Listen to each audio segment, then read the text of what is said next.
ముందుగల మన Raj news channel చూసేటోళ్ళందరికీ శనార్థులుల్లా మీరందరూ సంబురంగా ఉండాలి. మన వార్తలు దినాం చూడాలని కోరుకుంటా. చలో మరి ఇయాల్టి మన రచ్చబండ ముచ్చట్లను చురి చేసుకుందాం. కూటమి సర్కార్ ఏర్పాటైనాక ఇయాల పూర్తి స్థాయి బడ్జెట్ను అసెంబ్లీలో ప్రవేశపెట్టింది. ఆర్థిక మంత్రి పయ్యావుల కేశవు బడ్జెట్ గురించి మాట్లాడుకుంటా జీతాలను కూడా ఇయ్యలేని స్థితికి రాష్ట్రాన్ని తీసుకుపోయినరని పోయిన సర్కార్ మీద గరమైండు. సామాన్యుల సంతోషమే రాజు సంతోషమని కౌటిల్యుడు చెప్పినట్టే సీఎం చంద్రబాబు పాలన చేస్తున్నాడు అని అన్నాడు. మరిగా పైసల మంత్రి కేశవ్ సారు ఇవాళ పెట్టిన బడ్జెట్ ఎట్లున్నది, దాంతో ఎవరికి ఫాయిదా అవుతుంది, దీని మీద పంకపాటి లీడర్లు ఏం మాట్లాడిరు, ఆ ముచ్చట్లన్నీ పురాగర్చుకుందాం పాండ్రులయ్య. 3,22,359 కోట్లతోని ఏపీ బడ్జెట్ను శాసనసభల ఆర్థిక మంత్రి పయ్యావుల కేశవ్ ప్రవేశపెడితే మండలిల మంత్రి కొల్లు రవీంద్ర పెట్టిండు. ఈ బడ్జెట్ల వ్యవసాయం, విద్య, సంక్షేమ రంగాలకు ప్రాధాన్యతనిచ్చిండ్రు. ఎన్నికలకు ముందుగల చెప్పినట్టే తల్లికి వందనం కోసం 9,407 కోట్లు, అట్లనే రాష్ట్రంలో ఉన్న ప్రతి కుటుంబానికి 25 లక్షల ఆరోగ్య బీమా కల్పించేందుకు సుతం కేటాయింపులు చేసిండ్రు. మహారాష్ట్రకు, ముంబాయి, తెలంగాణకు హైదరాబాద్ ఎంత ముఖ్యమో మనకు అమరావతి అంతే ముఖ్యం కాబట్టి ప్రధాని మోడీ సాయంతోని బ్రహ్మాండంగా అభివృద్ధి చేస్తామని చెప్పుకొచ్చిండు. ఇక ఏపీ నుంచి పరిశ్రమలు డ్రాప్ అవుట్, రాష్ట్రం నుంచి ఉద్యోగాలు డ్రాప్ అవుట్, పేదలకు ఉపాధి డ్రాప్ అవుట్, ఎన్నికల్లో ఓడిపోయి సభల నుంచి వైసీపీ నాయకులు డ్రాప్ అవుట్ అయినరని మంత్రి పయ్యావుల కేశవ్ ఎడ్డిచ్చిండు. 2024 నుంచి అతి తక్కువ సమయంలోనే మా ప్రభుత్వం మేనిఫెస్టోలో ఇచ్చిన ఎన్టీఆర్ భరోసా పెన్షన్లను నెలకు 4,000 రూపాయలకు పెంచడం జరిగింది. పేదల కోసం 204 అన్నా క్యాంటీన్లను ఏర్పాటు చేయడం జరిగింది. దీపం పథకం ద్వారా ఉచిత సిలిండర్లను ఇవ్వడం జరుగుతోంది. అర్చకులు, ఇమాంలు మరియు మౌజన్లకు గౌరవ వేతనం పెంచడం జరిగింది. 16,347 ఉపాధ్యాయుల నియామక ప్రక్రియకు మా ప్రభుత్వం శ్రీకారం చుట్టింది. అధ్యక్ష, చేసే ప్రతి పనిని ప్రజల ఆమోదంతో చేయాలనేది చంద్రబాబు గారి ఆలోచన. నేడు, రేపు మరియు మర్నాడు ప్రజలను ఒప్పించి ముందుకు సాగాలి. ప్రజాస్వామ్యంలో ఇది నిరంతర ప్రక్రియ. We have to convince people today, tomorrow and day after tomorrow continuously in democracy అనేది ముఖ్యమంత్రి గారు పదే పదే చెప్తుంటారు. ఈ ఏటి వ్యవసాయ బడ్జెట్ను 48,340 కోట్లతోని వ్యవసాయ మంత్రి అచ్చెన్నాయుడు ప్రవేశపెట్టిండు. 11 పంటలను గ్రోత్ ఇంజిన్లుగా పరిగణించి ఆ పంటలను అభివృద్ధి చేస్తున్నామని చెప్పిండు. వ్యవసాయ శాఖ ఆధునిక టెక్నాలజీని ఉపయోగించి రైతులకు సాగు ఖర్చులు గణనీయంగా తగ్గించవలనని, ప్రకృతి వ్యవసాయం వైపు మళ్లాలని, అధిక ఆదాయ పంటలు సాగుపై దృష్టి సాధించాలని, ఎగుమతికి అనువైన మరియు సన్న వరి రకాల సాగుని ప్రోత్సహించాలని మన ముఖ్యమంత్రి గారు శ్రీ నారా చంద్రబాబు నాయుడు గారు దృఢ సంకల్పంతో ఉన్నారు. వికసిత్ భారత్ 2047కి అనుసంధానంగా మన రాష్ట్ర ప్రగతి పదంలో ముందుకు నడిపించి 2047 నాటికి $2.4 ట్రిలియన్ ఆర్థిక వ్యవస్థగా మార్చాలని, ప్రజల తలసరి ఆదాయం $43,000 సాధించాలని ప్రభుత్వం లక్ష్యం. ఈ బడ్జెట్ సంక్షేమం, సుస్థిర అభివృద్ధి లక్ష్యంగా ఉన్నదని డిప్యూటీ సీఎం పవన్ కళ్యాణ్ తారీఫ్ చేసిండు. రాష్ట్రంలో ఉన్న అన్ని వర్గాల ప్రజల భవిష్యత్తుకు భరోసా ఇచ్చేటట్టు, అభివృద్ధికి బాటలేసేటట్టు ఈ బడ్జెట్ ఉన్నదని చెప్పుకొచ్చిండు. ఇగటు పంకపాటి లీడర్లు మాత్రం ఈ బడ్జెట్ తండ్రి కొడుకులను పొగుడుకునేతందుకే పెట్టినట్టున్నదని ఎడ్డిచ్చిర్రు. బడ్జెట్ బుక్కుల కలర్ ఎక్కువ, కంటెంట్ తక్కువ ఉన్నదని మాజీ ఆర్థిక మంత్రి బుగ్గన రాజేంద్రనాథ్ సెటైరేసిండు. గత ప్రభుత్వాన్ని దూషించడం, తండ్రి కొడుకుల్ని పోడుకోవడం, ముఖ్యమంత్రి గారిని, ముఖ్యమంత్రి తనని పోడుకోవడం. ఎందుకు మరి అన్నిసార్లు ప్రమోట్ చేసుకోవాల్సిన అవసరాలు, ఆ పేర్లు చెప్పుకోవాల్సిన అవసరం వస్తుంది? ఏదో అరకొరగ్గా 1-2 తప్ప ఏ ఒక్కడు కూడా లేదు. షూరిటీ అనడానికి బదులు ప్రభుత్వం మోసం చేసింది, వంచింది అన్నో న్యాయం లేదు. 50 సంవత్సరాలు నేను మైలుకి వచ్చి వాళ్ళకి వృత్తి ఇస్తానన్నారు. లేదు విద్యార్థులకు వచ్చి నిరుద్యోగ వృత్తి ఇస్తా అన్నారు. రైతుకు వచ్చి 20,000 రూపాయలు రైతుకి భరోసా ఇస్తా అన్నారు. అరకొరిక రైతుకి ఇచ్చిన రైతు భరోసాకు కానీ నీకు 15 ఒకరుంటే 15, ఇద్దరుంటే 30, ముగ్గురుంటే 45, 11,000-12,000 కోట్ల రూపాయలు కావాలి. రైతులను మోసం చేసిన దగా బడ్జెట్ ఇది. బాబు షూరిటీకి నో గ్యారంటీ అని రైతులు చర్చించుకుంటున్నారని పంకపాటి నాయకులు అంటున్నారు. ఎవలేం చెప్పినా బడ్జెట్ల కేటాయించిన నిధులన్నీ అర్హులైనోళ్ళకి అందితే అదే 10,000 అంటున్నారు ఈ బడ్జెట్ చూసినోళ్ళు.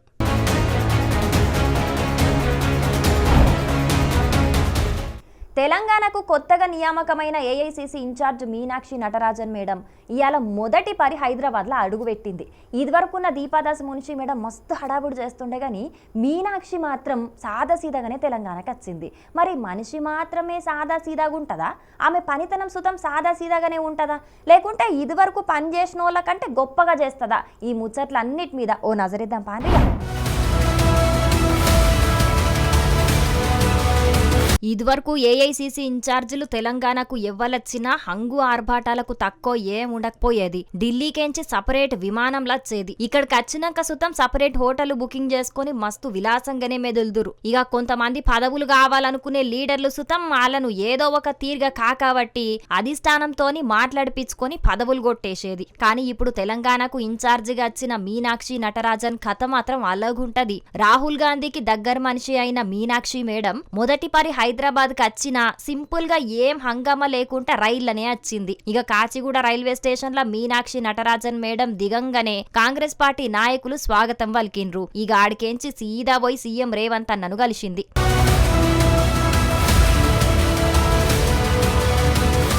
ఆడికెంచి పోయి గాంధీ భవన్ లో లీడర్లతోని మాట్లాడింది. మనం ప్రభుత్వంలో ఉన్నాం కాబట్టి పేదోళ్ల కోసం పనిచేయాలని చెప్పింది. ప్రతి గ్రామానికి పోయి జై బాపు, జై భీమ్, జై సంవిధాన్ కార్యక్రమాలను పెద్ద ఎత్తున చేపట్టాలని కార్యకర్తలకు పిలుపునిచ్చింది. నా కోసం రైల్వే స్టేషన్లకు లీడర్లు ఎవ్వరు రావద్దు, నా బ్యాగులు ఎవ్వరు మొయ్యద్దు, నాకు బలం లేకుంటే నేనే మీ సాయం అడుగుతా, అంతేగాని మీ ఆత్మగౌరవాన్ని ఎక్కడ తక్కువ చేసుకోకుండా మీ పని మీరు చేసుకోనని చెప్పింది. ఇక నాయకులు ప్రజలుంటేనే గెలుస్తారు గాని ఫ్లెక్సీలు ఫోటోలు పెడితే నాయకులు ఎన్నికల గెలవరని చెప్పింది.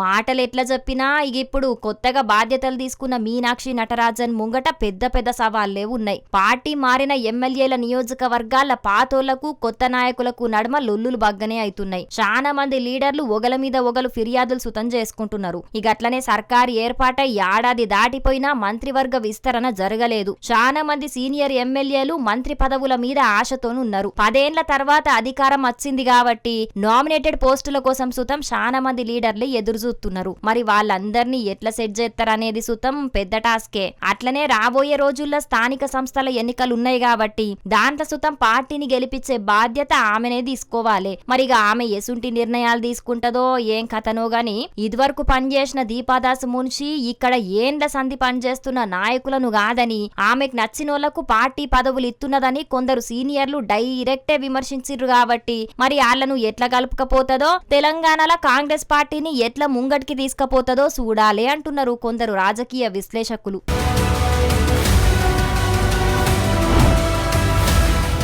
ఆధార్ కార్డులు వచ్చిన కాడి నుంచి ఇప్పుడు ఏ పథకం కావాలన్నా ఆధార్ కార్డే అడుగుతున్నారు అధికారులు. ఆధార్ కార్డు లేకుంటే అసలు ఏం పనులు కూడా కావు. అన్నిటికీ ఆధారే ఆధారం కాబట్టి మన దేశంలో పుట్టిన ప్రతి ఒక్కరు ఆధార్ కార్డు తీసుకుంటారు. మరి ఆధార్ కార్డులు మనుషులకే ఉన్నాయా అంటే మనుషులకు కాకుండా మానుకు కూడా ఉంటాయా అని గరానికి రాకుండ్రి. ఇప్పుడు చెట్లకు సుతం ఆధార్ కార్డులు వచ్చినాయి. ఏంది నమ్ముతలేరా? అయితే చూడుర్రి వారు.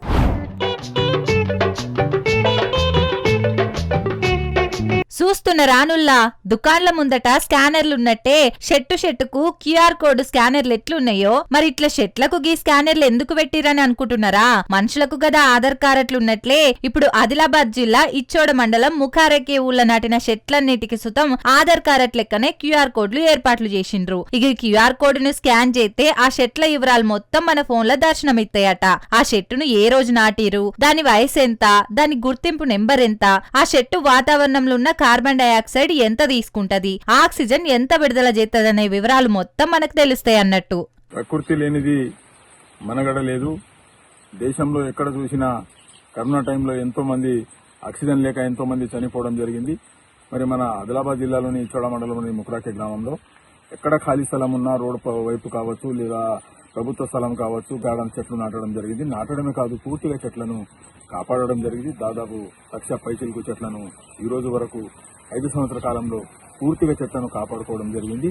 మరి దీని ద్వారా ఎట్లయితే చెట్లు మనిషికి ఎలా అయితే ఆధార్ కార్డు ఉంటుందో అదే పద్ధతిలో చెట్టుని కూడా ఒక బార్కోడ్ ఇచ్చి ఆధార్ లాగా దానికి ఒక నంబర్, చెట్టుకు ఒక నంబర్ వస్తుంది, ఎంత ఆక్సిజన్ చెట్టు ఇస్తుంది, చెట్టు వయసు ఎంత, ఎన్ని రోజులు చెట్టు ఉన్నది, మరి ఏ విధంగా చెట్లు ఇది ఉంటుంది, రేపటి రోజు మనం ఎన్ని చెట్లు సంవత్సరాలకి నాటుతున్నామో, మరి చనిపోయిన జాగాలో మళ్ళీ తీసుకుపోయి అన్ని చెట్లు పెడుతున్నాం. అటువంటి కాకుండా ఏదైతే మనం చెట్లు నాటుతామో ఆ చెట్లు బతికి ఉన్నదా, సచ్చిందా, ఏ పొజిషన్ లో ఉన్నదా అనేది ఈ బార్కోడ్ ద్వారా తెలుస్తుంది. 6 ఏళ్ల కిందట ఏర్పాటైన ముఖారకే గ్రామ పంచాయతీ ఇప్పటికే శానా అవార్డులు సుతం గెలుచుకున్నది. Swachh Survekshan award, Deen Dayal Upadhyay Shaktikaran Puraskar, clean and green panchayat, Swachh Sujal Shakti Samman award, Gram Urja Swaraj Vishisht panchayat Puraskar, digital cashless village అవార్డులు వచ్చినాయి. ఇక ఇప్పుడు దేశంలోనే మొదటి డిజిటల్ ట్రీ ఆధార్ గ్రామంగా సుతం ముఖారెకే రికార్డులకు ఎక్కింది. మొత్తానికైతే దేశంలోనే ఇట్లా చెట్లకు ప్రత్యేక గుర్తింపు నెంబర్లేసిన మొదటి ఊరుగా ముఖారేకే రికార్డులకు ఎక్కింది. మరిగా ఈ ఊరును ఆదర్శంగా తీసుకొని ప్రతి ఊరు సుతం ఇట్లా చెట్ల లెక్కలు తేలిస్తే అసలుకు ప్రతి ఏడాది ఎన్ని మొలకలు నాటుతున్నారు, దాంట్లోకేంచి ఎన్ని బతుకుతున్నాయి, ఎన్ని చెట్లు నడిమిట్లనే ఎండిపోతున్నాయి, ఇంకా ఎన్ని చెట్లు పెడితే పర్యావరణం చల్లగుంటది, గాలిలా చెడు గాలి తక్కువ అయ్యి ఆక్సిజన్ పెరగాలంటే ఎన్ని చెట్లు పెంచాలని పూర్తి వివరాలు తెలుస్తాయి అంటున్నారు ఈ ముచ్చట తెలిసిన పర్యావరణవేత్తలు. ఇక ఈ ముచ్చట తెలిసి ఇవాళ మాజీ మంత్రి కేటీఆర్ సుతం వీళ్ళు చేసిన గొప్ప పనిని తారీఫ్ చేసుకుంటా ట్వీట్ చేసిండు. పర్యావరణానికి అనుగుణంగా పనిచేసే సాంకేతికత నాకు ఇష్టమైన ఆవిష్కరణ. చెట్లు నాటుడే కాదు, వాటిని కాపాడుకునేందుకు చెట్లకు కూడా ఆధార్ కార్డును తయారు చేసుడు అద్భుతమైన ఆలోచనని ఆ ఊరి మాజీ సర్పంచ్ మీనాక్షిని తారీఫ్ చేసిండు. మరిగా మీ గ్రామ పంచాయతీలో మీరు సుతం ఇట్లా ఆలోచన చెయ్యుర్రి, ఏమంటున్నాం, సరేనా?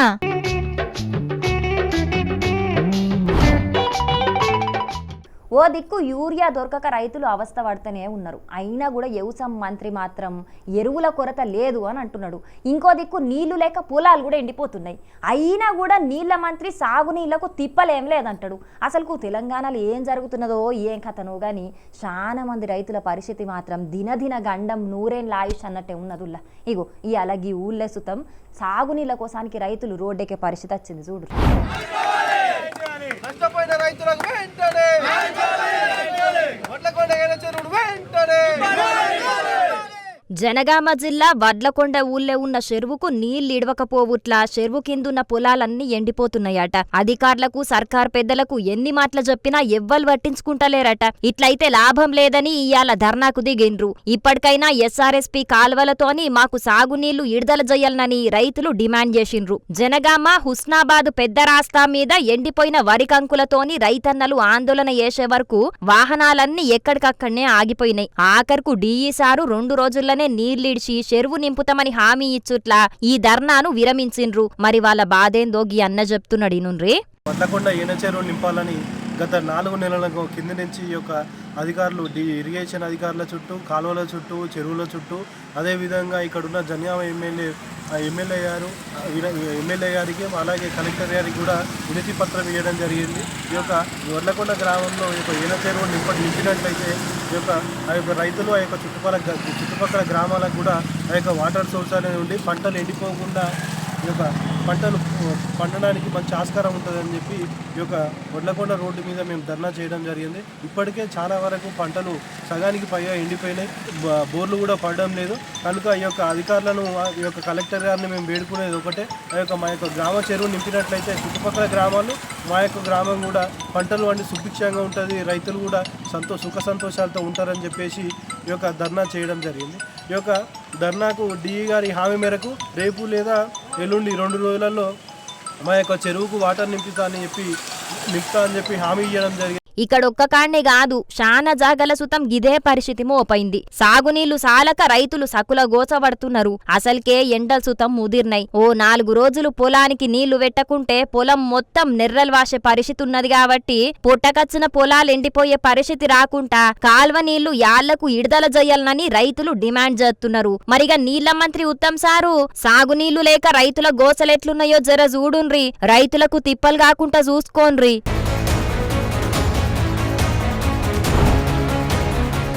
సాగునీళ్లు లేక పొలాలు ఎండిపోతున్నాయని రైతులు ధర్నా చేసిన ముచ్చట ఇప్పుడే చెప్పుకున్నాం కదా.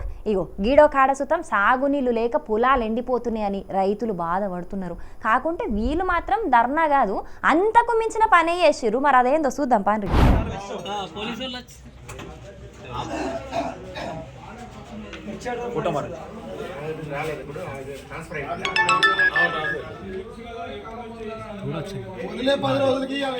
ముచ్చటేందంటే సాగునీళ్లు విడుదల చేయకపోవుట్ల పొలాలన్నీ ఎండిపోయే పరిస్థితి వచ్చిందని అధికారులకు చెప్పినా నీళ్లు విడుదల చేస్తలేరట. గందుకే ఇయాల నిజామాబాద్ జిల్లా సాలూర మండలం సాలూర క్యాంపు గ్రామ పంచాయతీ ఆఫీస్ల నీటిపారుదల శాఖ అధికారులను రైతులు నిర్బంధించిండ్రు.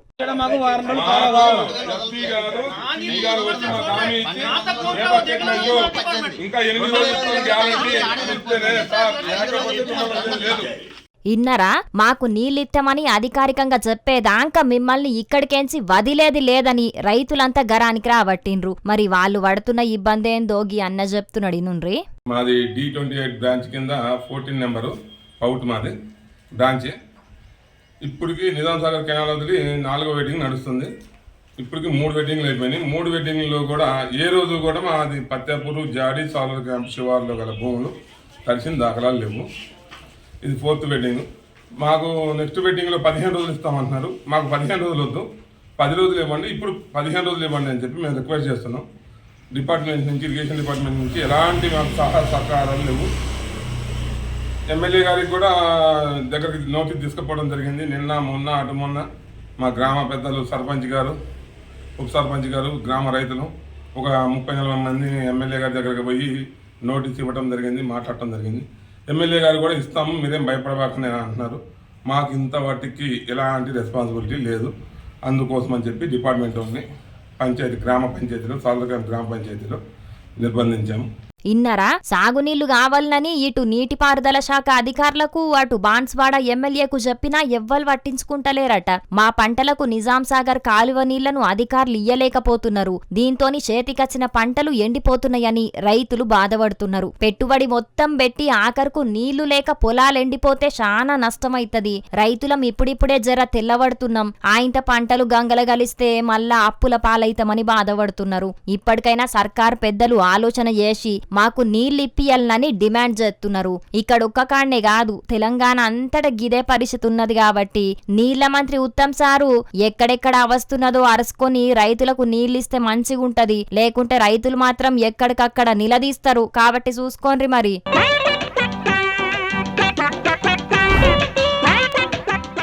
పుట్టినోళ్ళు జర వెనక ముందో గిట్టగా తప్పది. ఇక ఎవరన్నా జీవిడిచిండ్రంటే ఎంబటిని దానం చేయడానికి అన్ని ఏర్పాట్లు చేస్తారు. చాలా మట్టుకు ఊర్లు ఎన్నడో తాతల కాలం నుంచి ఉంటున్నాయి కాబట్టి సొంత భూములు జాగలు లేనుల కోసానికి శ్మశాన వాటికలు సుతం ఉంటాయి. ఇటు సిటీలలో జాగలు కరువైనాయి కాబట్టి శ్మశాన వాటికలు కట్టి దాంట్లో కాల పెట్టుకునేందుకు సర్కారే సౌలతులు చేస్తుంది. కానీ ఈ నడుమ కొన్ని ఊర్లు ప్రాజెక్టులలో పోతే కొత్తగా కాలనీలు ఏర్పాటైనాయి కదా, అక్కడ ఉన్నోళ్ళ పరిస్థితి మాత్రం దారుణం ఉన్నదుల్లా. గసుంటి ఊళ్ళే ఒక అన్న జీవిడిస్తే ఏం చేసిరో చూడు.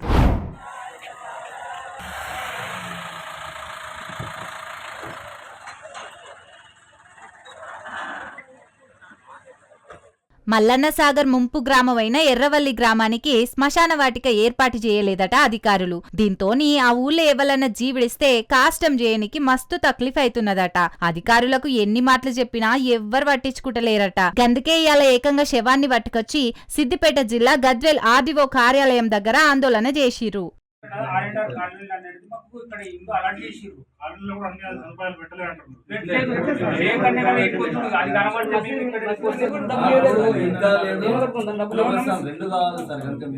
అరే మేం ఏం పెద్ద పెద్ద కోరికలు అడుగుతున్నాం, మనుషులు కాలం చేస్తే కాష్టం చేయనికి ఇంత జాగ అడుగుతున్నాం. గది కూడా ఇయ్యకుంటే జీవిడ్చినోళ్లను ఇంట్లోనే పెట్టుకోమంటారా ఏంది? ఇన్నేళ్ల సంది మాకు జాగ ఇయ్యకుంటా మమ్మల్ని ఎందుకు ఇబ్బంది పెడుతున్నారని నిలదీసిరు అక్కడి ముస్లింలు. ఇప్పటికైనా మాకు కబరస్థాన్ ఏర్పాటు చేయాలని డిమాండ్ చేసిరు. ఈ లెక్కను చూస్తే మనిషి బతుకున్నప్పుడే కాదు, జీవిడ్చినాక సుతం తక్లీఫ్లే ఉన్నాయన్నట్టు. ఏం చేత్తముల్లా శవాన్ని దహనం చేయాలనన్నా పూడ్చి పెట్టాలన్నా ఎక్కడ పడితే అక్కడ పెట్టలేరాయే. దానికోసానికి ప్రత్యేకంగా జాగ ఉండాల్సిందే. ఎందుకంటే ఎప్పుడు ఏం జరుగుతుందో ఎవలం కాలం చేస్తారో చెప్పలేని పరిస్థితి ఉంటది. మరిగా అధికారులు జర వాళ్ళ తిప్పలేందో ఇప్పటికైనా జల్దిన తీర్చే ఆలోచన చేయుర్రి.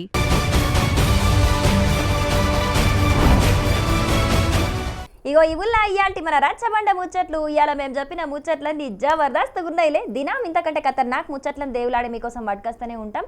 కాబట్టి మన రాజ్ న్యూస్ ఛానల్ను మరవకుండా చూస్తూనే ఉండండి. సరేనా? ఉండటం వల్ల నమస్తే.